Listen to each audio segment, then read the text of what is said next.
When Tears of the Kingdom was announced, I was skeptical, to put it mildly. While I was nowhere near close to disliking Breath of the Wild or anything, I also wasn't very enthusiastic about it either. You've almost certainly heard the reasons before. Zelda games have never had ultra-compelling stories, but they have at least had stories I've been able to get invested in. With Breath of the Wild, though, gone were the many iconic sequences and scenes from prior titles, instead in favor of more generic scenes scattered across the land, all in service of a story that happened far too long ago for me to care that much. It was all decidedly uncompelling, but that was the least of Breath of the Wild's problems. I've always been something of a dungeon nut. They are easily the highlight of every Zelda game, and generally speaking, the more complex, the better. Like, I'm seriously crazy about these things. Eagle's Tower, the Water Temple, the Great Bay Temple, the Wind Temple, and Jabu Jabu's Belly are all unironically some of my favorite dungeons in the series. I love getting absolutely lost and confused in these puzzle boxes, spending hours desperately trying to find the next step.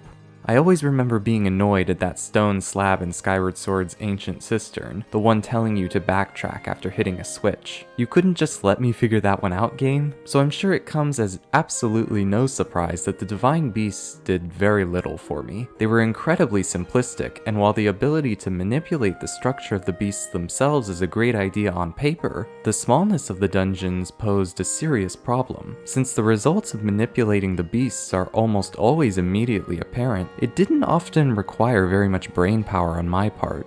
More fundamentally though, structuring the dungeons around activating terminals in any order often meant that the dungeons were designed around 4 or 5 completely discrete puzzles, rather than an interconnected whole, which only exacerbated their simplicity. In a sense, manipulating the beasts ended up being little more than a glorified switch. The only other dungeon-like element of Breath of the Wild were the shrines, of which I can say I'm largely a fan, mostly because I put them into a completely different category of gameplay. Some seem to lament the fact that the shrines were only ever 1 or 2 problems long, and didn't iterate on their ideas as much as they could have, like what a Mario game might do in a single stage.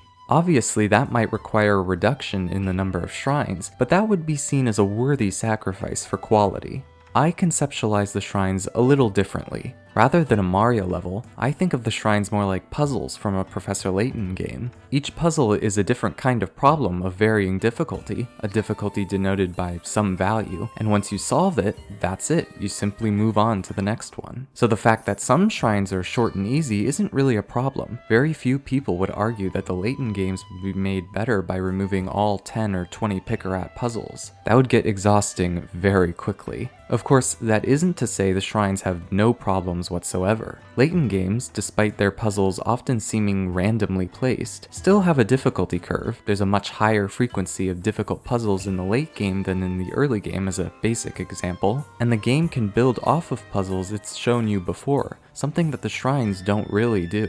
And you can certainly argue that there are too many filler or 10 picarat shrines than there should be, but these issues aren't really the main concern. It's not really the shrines themselves, but the fact that they fundamentally could never hope to replace the dungeons of Zelda Old. That's simply not what they are. All of which is to say that my enthusiasm for Tears was very much not through the roof. While Nintendo was busy showing us the Sky Islands, I was busy thinking that the sky was very literally the limit. If Tears was to be Breath Part 2, would my and many others' concerns be addressed? And with Tears' overall marketing strategy best being summed up as nothing, my skepticism remained pretty much constant up until about 2 or 3 weeks before release. But now that I've played the game rather thoroughly, and completed all the shrines, did Tears of the Kingdom come any closer to giving me what I wanted? Well, yes. And no. And maybe? I think there's an argument to be made that Tears' dungeons are in some ways a regression from Breath of the Wild, but I think it would be good to see what's on offer first before we get into that.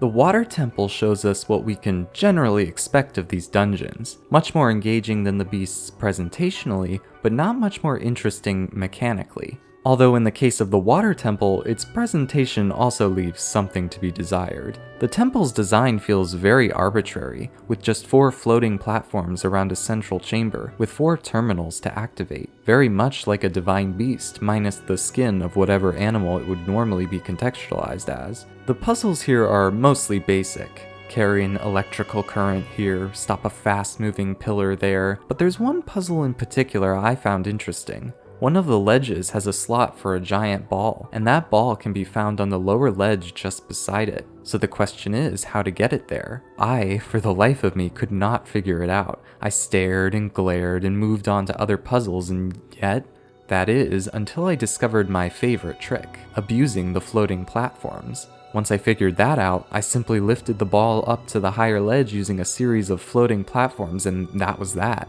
In fact, that strategy seemed to work for pretty much all of the puzzles in the dungeon, which led me to a question. Is that how I was supposed to do it? I think this speaks to an interesting, yet potentially problematic conflict. In a game about puzzles, in a game where you're also often asked to develop your own unique solutions, when is a puzzle simply unclear versus when does it expect you to use more, shall we say, creative methods? In other words, what is the scope of the problem? Is the puzzle completely contained to this one ledge, or is there something else I could use from another ledge? Those floating platforms do appear on other ledges, so perhaps the game expects me to grab some of those. It's ultimately a frustrating ambiguity, which left me stuck between the answer lies elsewhere and I'm an idiot. As it turns out, I am an idiot, as there's actually a bubble generator covered in sludge on the same ledge, so it turns out the scope of the puzzle is much smaller than I initially assumed. So really, you could chalk up the ambiguity to my lack of observational skills, but I would argue that a game with so many options lends itself fairly well to creating such confusion.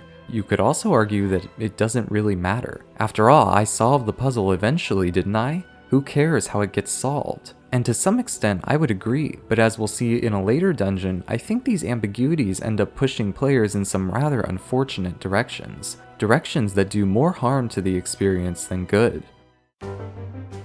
The Wind Temple is very similar to the Water Temple, in that they're both structured like divine beasts, but this particular dungeon makes two important improvements. Firstly, on a purely aesthetic level, the Stormwind Arc is far more atmospheric an arena to stage a dungeon compared to really any of the divine beasts, even excluding the build-up that came before the dungeon. The icy whirlwinds surrounding the Arc, the mini-ships floating around it, the icicles glued to the frozen overhangs, the guns opening up to beam down Link when he gets nearby. It's really great stuff. In truth, the best decision Tears makes regarding its new dungeons is to differ the aesthetics between each of them. Even if this doesn't change how you play through each area, it does do a lot to make them more memorable. I think we can agree that even the simplest of traditional Zelda dungeons are improved tenfold by a neat theme.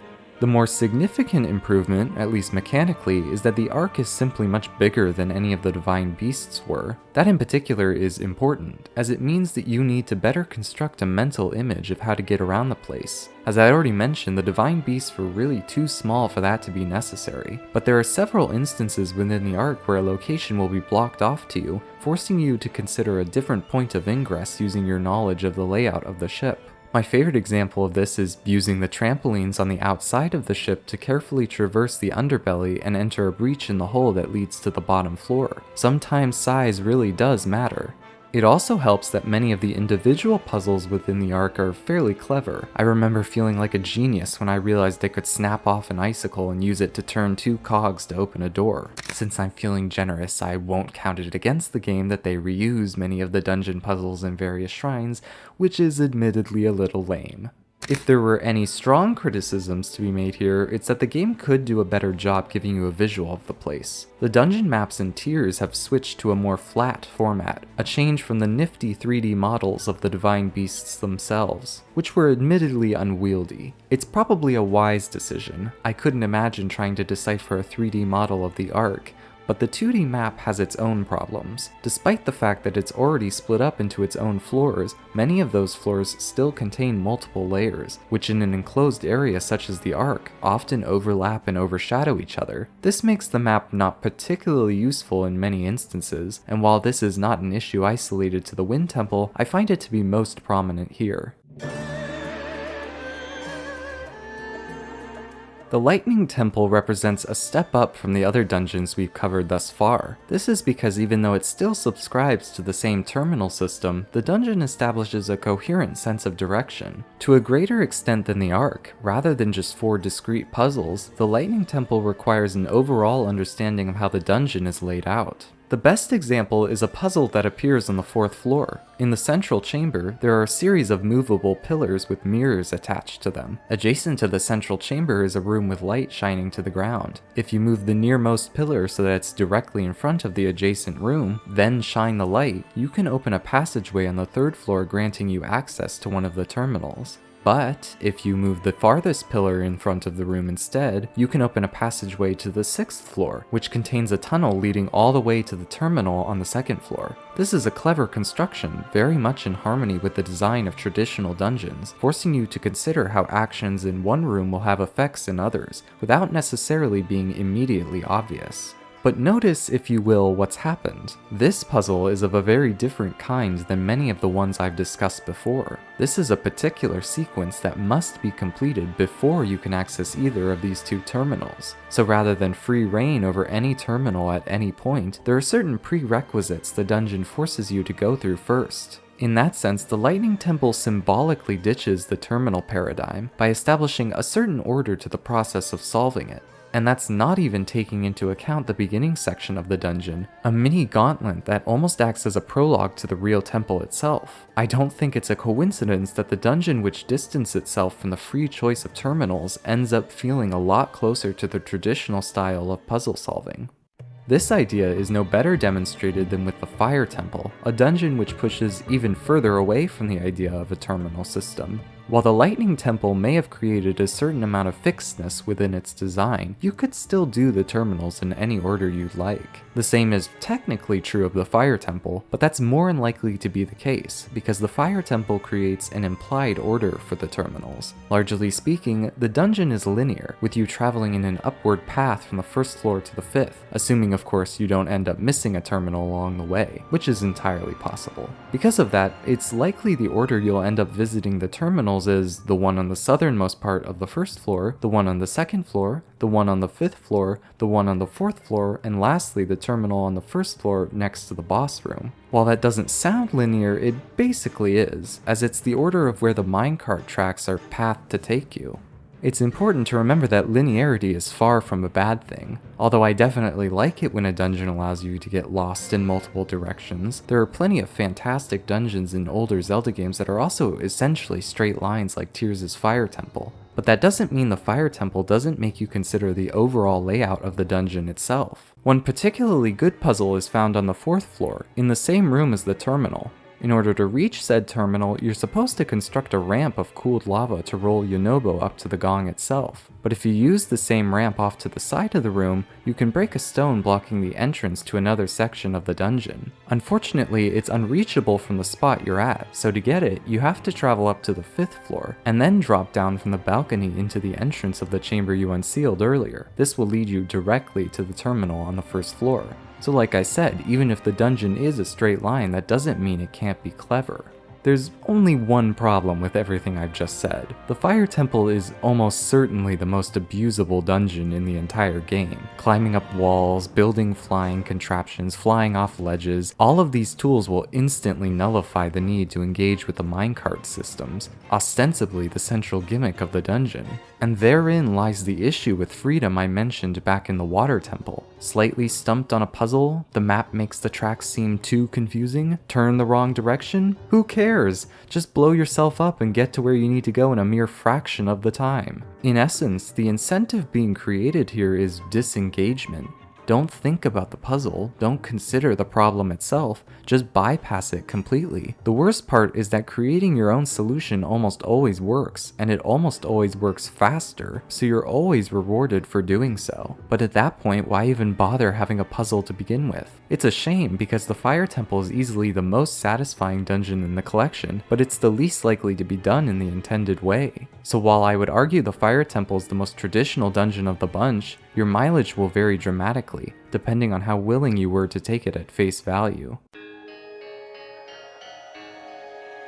Next up is the Construct Factory, a dungeon in everything but name. On the surface, the factory may appear to be just another garden variety divine beast, what with its 4 terminals segregated into 4 discrete, non-overlapping segments, but I think that would be doing the Construct Factory a disservice. This dungeon offers a unique twist on the terminal system. Rather than stationary buttons, the terminals themselves are objects that must be brought to a central location, reminiscent in some ways of the boss keys found in Phantom Hourglass and Spirit Tracks. This twist changes everything, because having to carry an object places automatic limitations on the player that weren't present in earlier dungeons. Objects don't have an ability to ascend, they can't crawl up walls or jump, so the puzzle isn't about how Link is getting somewhere, but about how this useless object is. The rooms you find the construct parts in lock themselves as soon as you activate them, making it very clear that you aren't leaving until you solve the puzzle. Even more impressive is that the game still encourages a kind of freedom within the specific puzzles themselves. The dungeon is centered around Ultra Hand puzzles, requiring you to build contraptions to carry the body parts across the different rooms. Maybe it's my lack of creativity, but I found some of these puzzles to be particularly challenging. Now, to be fair, it's still entirely possible to cheese your way through some of these, but the consequences feel less dire than in the Fire Temple. Rather than ignore the puzzles entirely, due to the aforementioned limitations,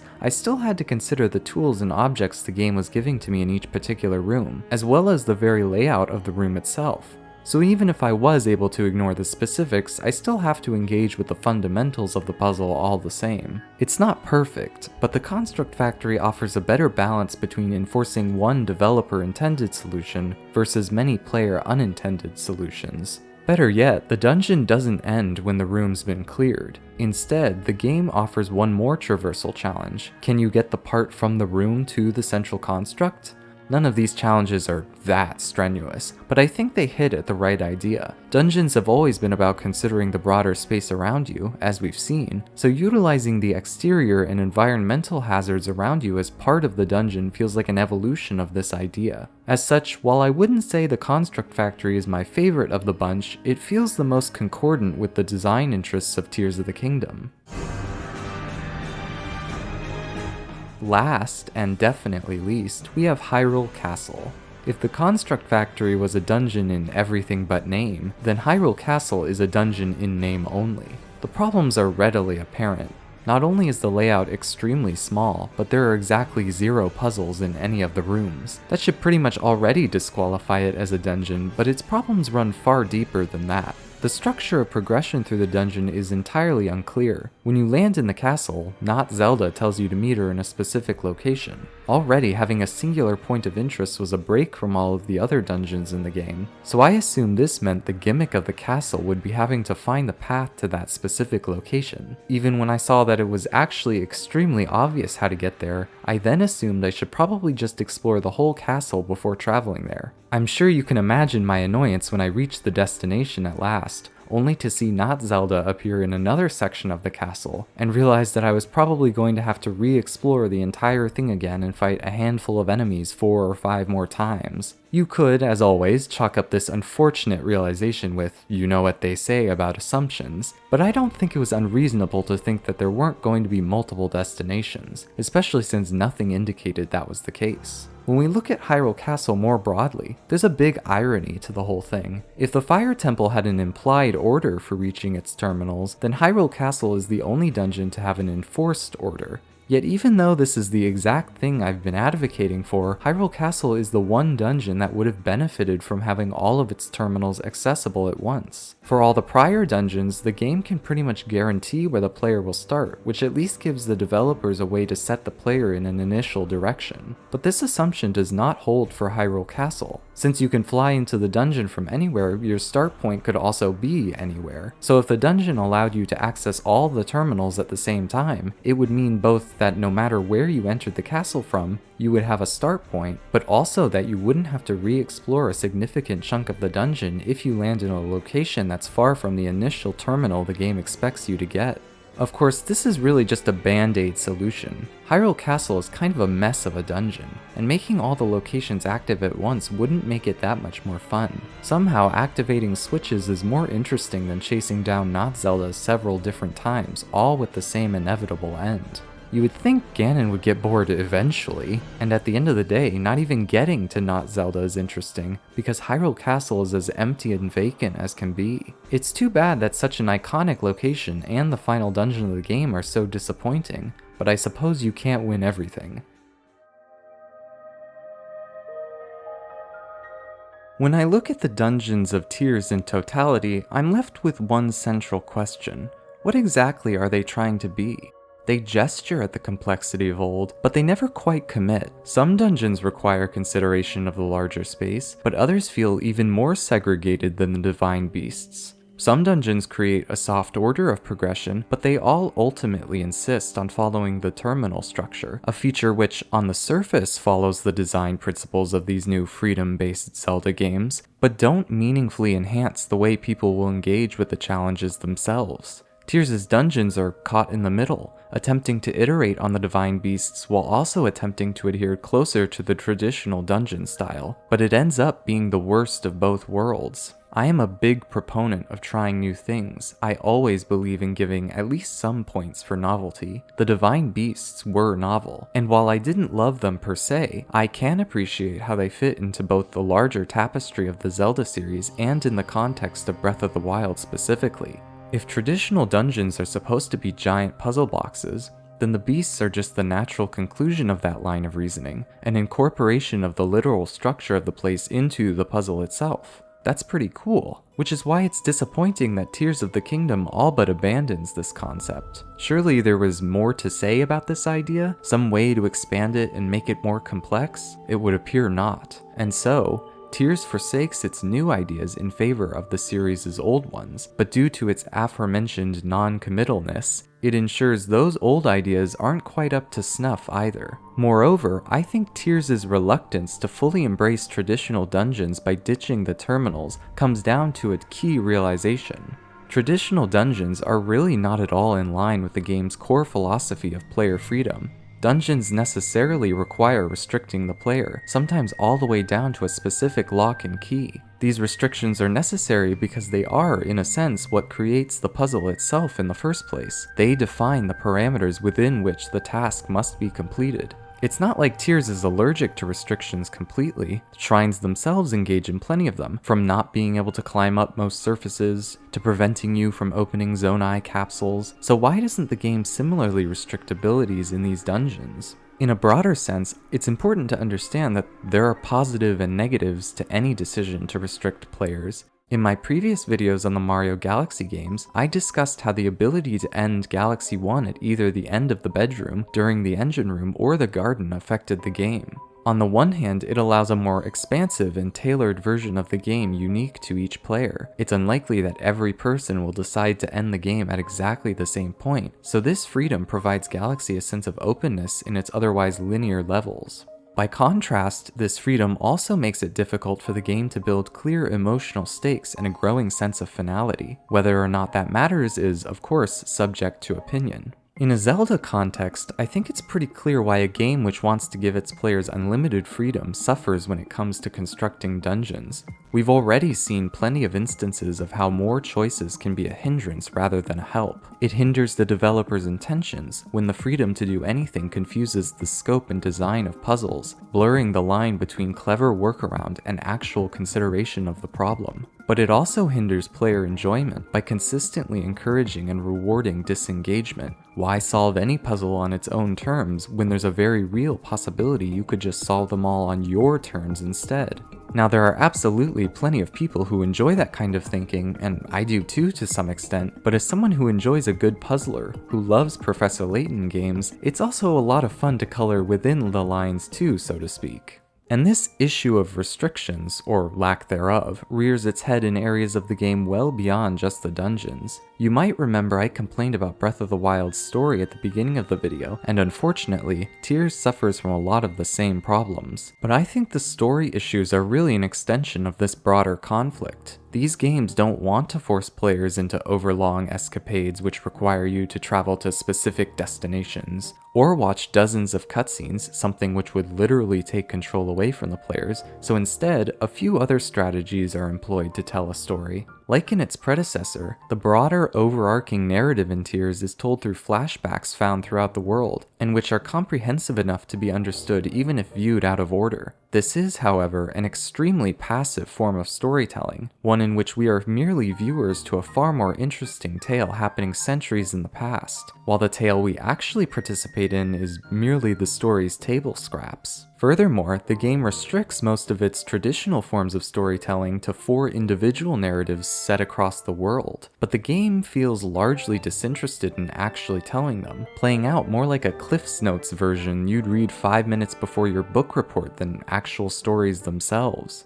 They'll usually set up a conflict, like Sidon being overly worried out of concern for losing Yona, only for that conflict to be immediately resolved after Link performs a few tasks for them, such as finding the clues to the water temple. But it's not entirely clear how these quests causally relate to the character's change in perspective, so oftentimes, it feels like the character arcs just happen arbitrarily because they need to, and we have to move on. Sure, there's superficially a beginning and an ending, but where's the story in between? Why not spend at least a little time with these people? Tears discards the champions of its predecessor in favor of 4 new sages, characters so interesting the game forgets to give them actual names. And let's not even talk about the game's ending. Either way, the issue between Tears' story and dungeons are the same, wanting to stick to Zelda tradition, but not considering how those traditions might need to operate and change in a new style of game. My comparison to the Mario series earlier was actually fairly apt, because now that I think about it,